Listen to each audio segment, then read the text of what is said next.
Now, I'm not even sure what this is, so I'm not even gonna lie to you.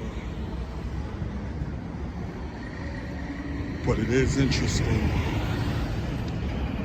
It's like I think it's a Ford.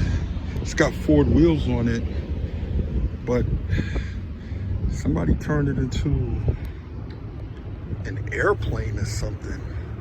Not really sure what's happening here. It's a lot going on. It's a lot of duct tape. So I don't really know what it is. I'm gonna try to, if possible, get a look at the inside. So, yeah, it's a Ford of some sort.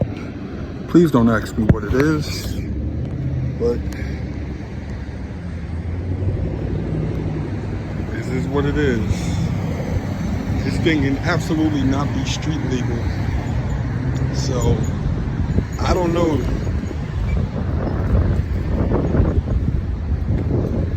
All right, that's it. That's the footage.